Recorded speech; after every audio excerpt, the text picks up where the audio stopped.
We're going to go back now to our chronological run through Edward's life. We had him at Northampton. Well, as you can imagine, coming out of the Great Awakening, this was a wonderful time. The church was growing.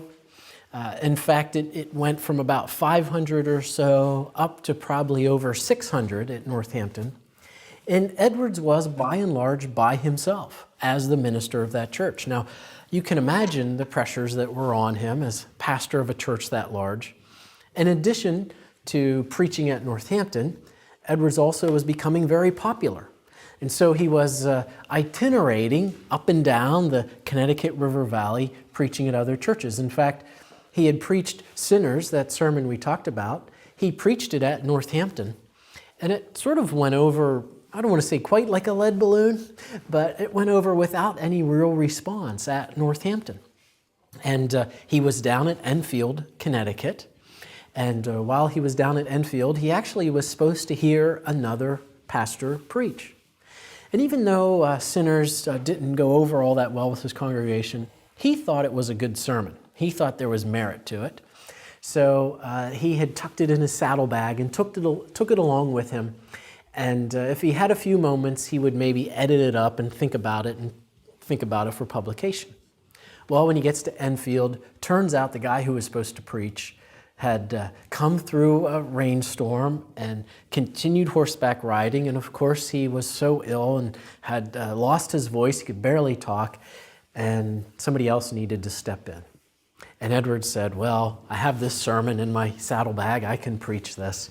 And so he stands up there at Enfield and preaches the sermon, Sinners in the Hands of an Angry God. I went looking one time for the church in Enfield, Connecticut, and it's there, but it's in a different spot.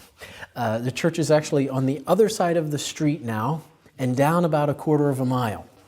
The church that Edwards preached the sermon in, like most of these New England churches made of wood, had burned. In fact, I think that building in Enfield is now the fourth building since the building Edwards preached in. But there's a rock. There's a really nice rock on the side of the road. And in that rock is a plaque that says, on this site, or thereabouts, I think it says in parentheses, Edwards preached the sermon, Sinners in the Hands of an Angry God. So he's a busy man. He's got 11 kids, pretty much the entire 1730s. Sarah is either pregnant or nursing. The entire decade of the 1730s is probably just one big blur for Sarah. So he's got 11 kids. He's got a church of about 600. He's itinerating up and down the Connecticut River Valley preaching. And he's writing. He's a very busy man. The church is growing. This is an exciting time. People are excited about the things of the Lord. But from 1742 to 1747, things cool off. That fervor, that excitement about the things of the Lord had died down. Edward's congregation was no longer interested in staying around church and talking about the ideas of the sermon. The affairs of their life had sort of crept in and began to take their interest. And Edwards began to sense that things were cooling among his congregation. This bothered Edwards as a pastor, as you can imagine. And one of the things Edwards took a look at was a practice that was instituted by Solomon Stoddard. Now, Stoddard, who was the longtime pastor of the church, in fact, even though Stoddard was dead, his widow, she was made of that tough New England stock. I don't think she ever died. She might still be up there somewhere. But she hung on, and she was still there. And so Edwards had the widow always present there. But Solomon Stoddard's house was imposing. In fact, it's one of the few buildings from the time of Edwards that still remains in Northampton. Edwards' house is long gone. Curiously enough, there's a Roman Catholic church standing where Edwards' house used to stand in Northampton. The church at Northampton had burned down quite a few times. The only thing they were able to save was the stoop. And it's outside the library at Northampton, the stoop. It's in the bush somewhere. You sort of have to push the bushes back and you can find the stoop. But what remains is Stoddard's house. And it's imposing. It sort of sits up on the hillside. It's a big, white, colonial house. and it casts its shadow down over the town. Somewhat symbolic of the shadow that even though he be dead, Stoddard still cast over the town. But there was a practice that Stoddard had initiated that troubled Edwards. There was the halfway covenant, which was sort of a deal that the colonial ministers worked out. It went something like this, and you have to understand how infant baptism works to understand this. So if you're a Baptist, you may not get this the first round. I may have to explain it twice for you. But anyway, the idea is that children of the converted, those who own the covenant, to use Puritan terminology, are baptized. And that baptism doesn't represent, as the Roman Catholics have it, the removal of original sin, or doesn't represent some sort of salvation act. It represents that they are a member of the covenant family, and that someday they will need, again in the language of Puritans, to own the covenant. But many of those children that were baptized never own the covenant in New England, especially as the generations rolled on. And those deep commitments of that first generation went by the wayside. So now we have children who were baptized who themselves don't own the covenant, and now they have children. And their grandparents want those grandchildren baptized. But the covenant doesn't work that way. It doesn't sort of skip over a generation. So they worked a deal, the halfway covenant. So if you were baptized as a child, your child could be baptized. If you were a halfway member of the church, not a full member because you hadn't made a profession of faith, your child could still be baptized. Some see this as the beginning of the end, a way to accommodate the growing, how shall we say, other interests of the New England populace as opposed to the interests that govern that first and second generation. Stoddard applied that logic to the communion table, to the Lord's Supper. And so he allowed open admittance to the Lord's Supper. In fact, he called the Lord's Supper a converting ordinance. So if you were baptized and yet you hadn't made a profession of faith, if you were baptized, you could partake of the Lord's Supper. That was Stoddardianism. Edwards never really had a situation where he had to challenge that practice. But a situation presented itself in 1746.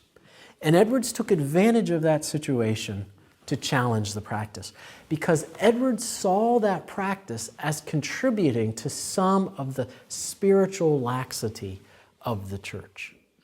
He saw that practice as reflecting the subtle drift away from the gospel dominating the lives of his congregation. So he challenged it. And of course, he was met with resistance. There was the old guard. And part of the old guard of the town of Northampton was the Williams clan. Now, remember them? This is the clan to which belonged William Williams of that sermon. So here this young upstart guy gets his sermon published with William Williams. And this young upstart sermon is 10 times better than William Williams' sermon. So there's a little bit of a grudge. And now we have this family that is control of the church. And so in 1746, Edwards finds himself embroiled in controversy. And then there is what has come to be called the bad book case. This was a midwife's manual that was discovered by some, they weren't even teenagers, they were probably late teenagers, early 20-something, unmarried men in the church. And they had gotten a hold of a midwife's manual, and they were actually using it to taunt the young ladies of Northampton. This wasn't really a harmless prank. In fact, in our day, we would call this sexual harassment, what these guys were doing. And so it was time for some church discipline. Edwards made a tactical error. From the pulpit, he read off the names of both the witnesses and the offending parties on the same list That was not the wisest thing to do. And it put Edwards at odds with a number of the families in the church. Edwards writes a letter to Erskine, one of his Scottish correspondents, a friend of his, Thomas Erskine, and he says in the letter, "It seems I am a man to be born of strife." And from 1746 to 1750, he is locked in controversy with his congregation. The tip, the iceberg, the issue above the surface, what psychologists call the presenting problem, was his rejection of Stoddardianism and his disallow of non-professing congregants to partake of the Lord's Supper. But like an iceberg, there's all this other stuff going on under the surface. And essentially what we have here is a rift between a pastor and his congregation. Now, Edwards was in the right theologically, and I certainly want to stress that.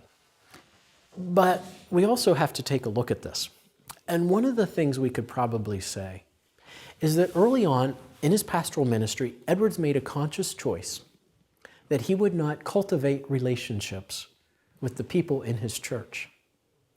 Now, that was by and large due to his giftedness. He knew that his gifts were in the pulpit. He knew that his gifts were in the theological and spiritual direction of his congregation. His gifts were not visitation. And so he made a conscious choice to leave that piece of the pastoral ministry up to the deacons, and he would not pursue that.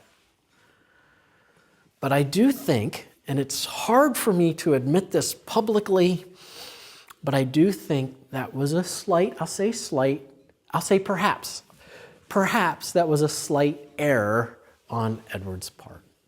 Perhaps that was a slight flaw. Because had he cultivated relationships, he would have had people there to support him when this time of controversy came. It wasn't the whole church that was against him. It was essentially the Williams clan and a few of those families whose sons made their name onto that list. But they were able to turn the whole congregation against him. Now, here's a picture of Northampton. That's an artist's rendering, but it's probably not a whole lot different than what it looked like. Here's the courthouse, and here's the church. So this is a very typical New England square with the church on one end of the square and the courthouse on the other. You don't quite you can't quite make out where Stoddard's house is, because Stoddard's house would be up here looking down on everything.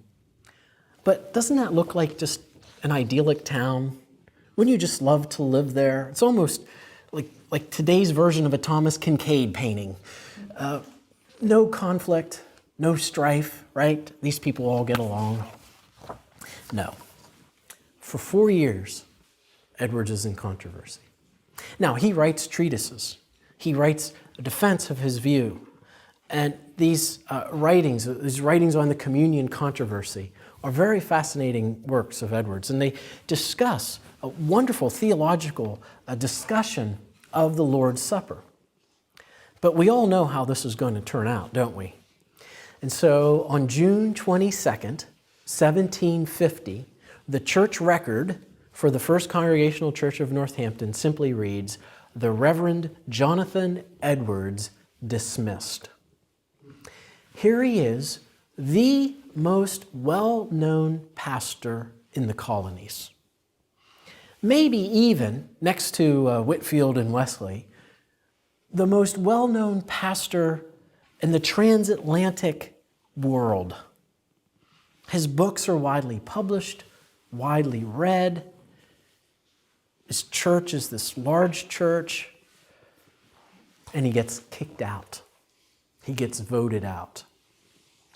The congregational churches in New England at this time sort of functioned like Presbyterian churches.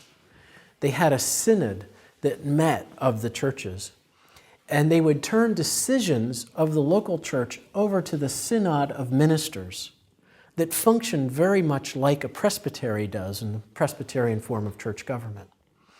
And so Edwards requested that his case, the decision from Northampton, in fact, be turned over to the Hampshire, remember, not New Hampshire, that's what Watts thinks, to the Hampshire Ministers' Synod or Association. Well, half of the Hampshire Ministers' Association had the same last name. You know what the last name was? Williams was the last name. The deck was stacked against Edwards. And he did have supporters, but they actually were delayed in getting there, and the vote was a split vote, slightly favoring the upholding of the decision. So here he is in the summer of 1750, kicked out of his church. Now here's the interesting thing, though. He doesn't leave. For a couple months, he still lives there in Northampton. In fact, until 1751, he's still living there. And who's going to preach? He continues to preach. Isn't that remarkable? They kick him out, and then they come knocking on his door. By the way, we realize we don't have a pastor. Could you keep preaching for us? Well, in the interim, it shows you something about Edwards' character, doesn't it? In the interim, Edwards gets lots of offers. There was a group in the church, when they realized the mistake they had made, said, we'll just go down the street, start a new church, and you be our pastor. Edwards says, no, I don't like that. That's not a good idea. He got invitations to go to Boston. He got invitations to go to Scotland of all places. Why wouldn't you want to go to Scotland to pastor a church? But where does he go? He goes 50 miles to no man's land, out in the frontier, to a little tiny congregation in Stockbridge, Massachusetts. Now, we're going to come back to the Stockbridge years. But I want to look at this decision to go to Stockbridge at this point, because I think it shows us something about Edwards. Stockbridge was established back in 1739, and it was established by and large as a missionary outpost. The Mohicans were somewhat different from some of the other Native Americans. The Mohicans were not a nomadic tribal group. They tended to stay in one place. They were seasonal hunters, so every once in a while they would send their hunters off to gather up game, but they tended to stay in one place. And they congregated there at Stockbridge. And so this would be a great place to have a missionary outpost. And they sent John Sargent out to establish the church there. And here's one of these ironies of history. Sargent was actually engaged to one of Jonathan Edwards' sisters. She broke off the engagement. In fact, she was engaged to somebody else while her engagement was still on with him. These are interesting sisters. You don't want to mess with these Edwards sisters. She ends up breaking the engagement off with both of them and marrying someone else altogether. And the other guy, not Sargent, had actually built her a house, carved his initials on one side of the mantle of the fireplace and her initials on the other. Then she jumps town and goes and marries somebody else, leaving her parents there in the town to pick up the pieces. It's a great story. You could write a novel. We should write a novel about this stuff.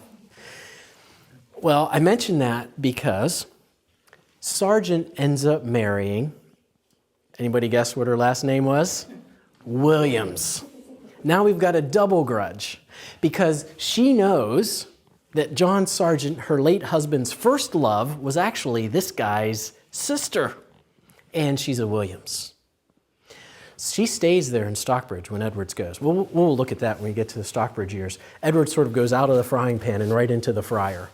But John Sargent went there in 1739 to establish a missionary outpost among the Mohicans. And Edwards supports it from the very beginning. In fact, he consistently chastises his congregation in the 1740s for not contributing enough money to the work at Stockbridge.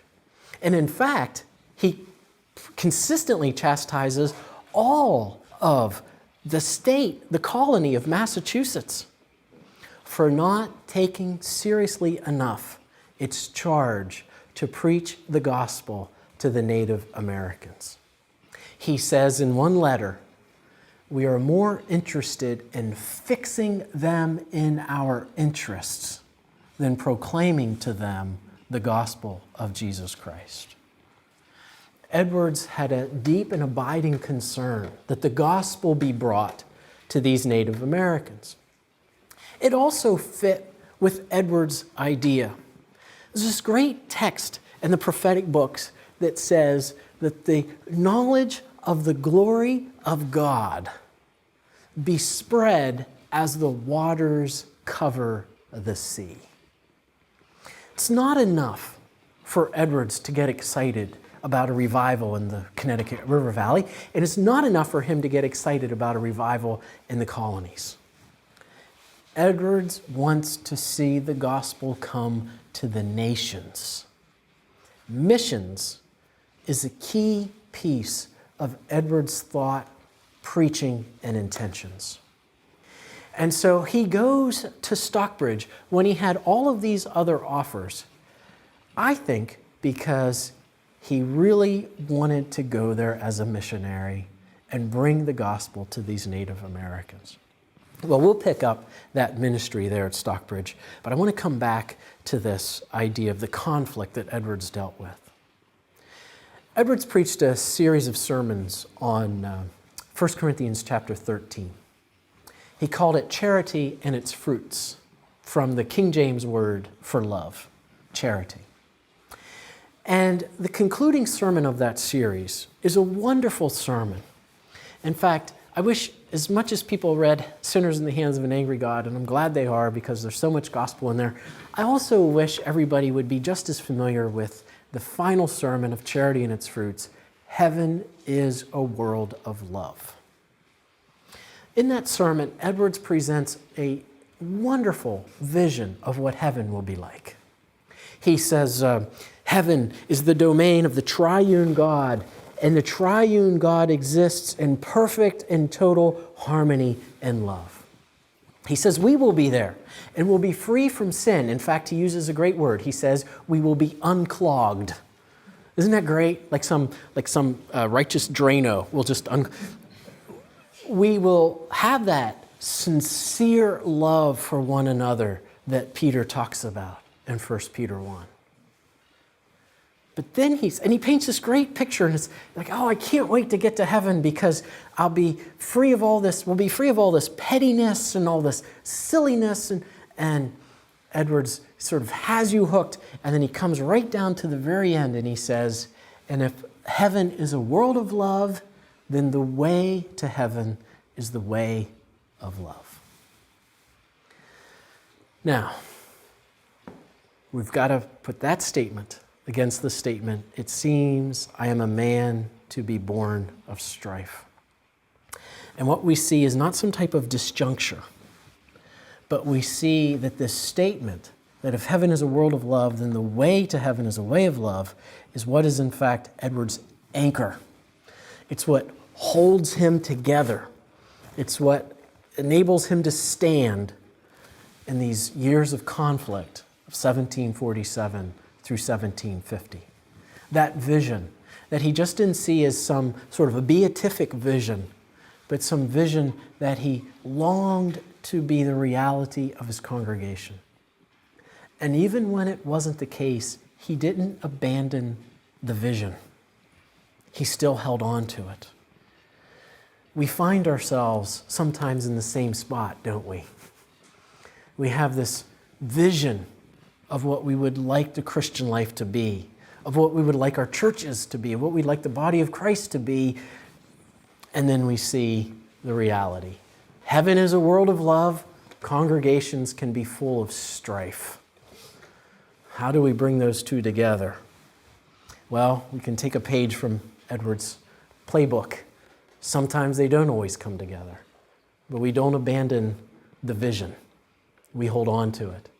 We pray that God in His graciousness would give us some glimpses of what that world of love is going to be like in this world of strife that we live in. Well, we'll see how Edwards ends his life as we look at the 50s, the 1750s, in our last session together.